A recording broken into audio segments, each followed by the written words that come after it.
everybody.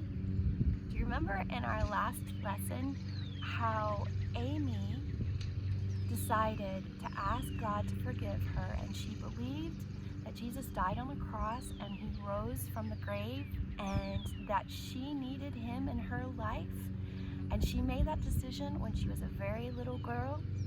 Well, God used that decision and he gave her a desire to serve the children in India and tell them the same thing that she learned as a child about Jesus' love. And we're going to continue talking about that today, because in India, Amy knew that there were lots of boys and girls in the temple that needed Jesus. Remember, she had seen them in the parades and she had seen them in the temple before? Well, she knew that God wanted her to go tell them about Jesus. And today we're going to talk about a little girl that Amy met as an adult in the temple one day. And this little girl's name was Prina. Her name means pearl eyes, and she lived in the temple at Great Lake, and that was right across the street from where Amy lived. And one day, Prina went running out of the temple as fast as she could, and she didn't stop running. She wanted to go home, and she had to run for 20 miles to get to her house. Can you imagine running 20 miles? That's so far for a little girl who was only 7 years old.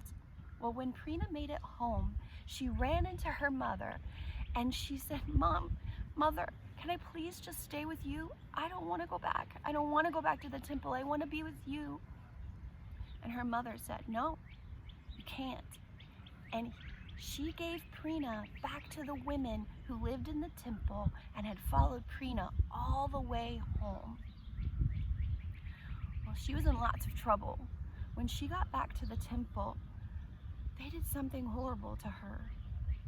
They tied her up and they told her that she couldn't leave, and they took something very hot and they made marks on the inside of her hands, and it was very painful for Prina.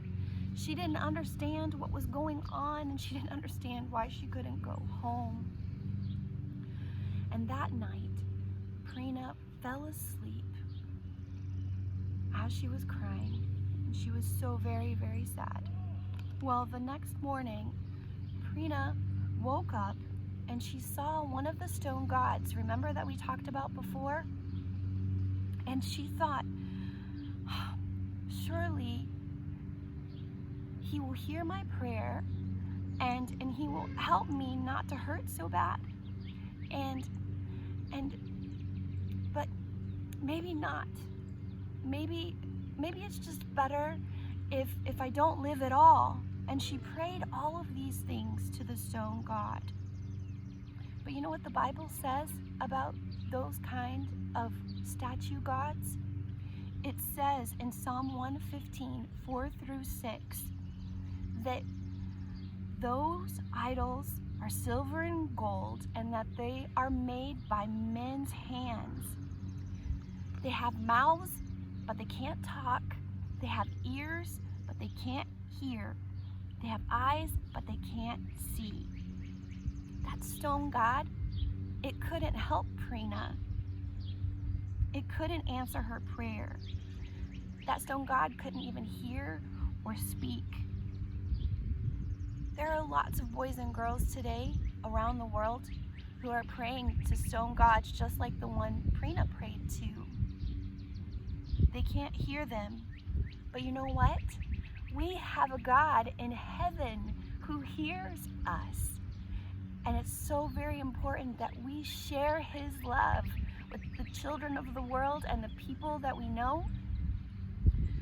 Why don't you think of one creative way today that you could share Jesus with somebody? Talk to your mom or dad about it, or maybe one of your siblings, and they'll help you. Just like Amy wanted to tell the children of India, tell somebody today about God's love. Bye.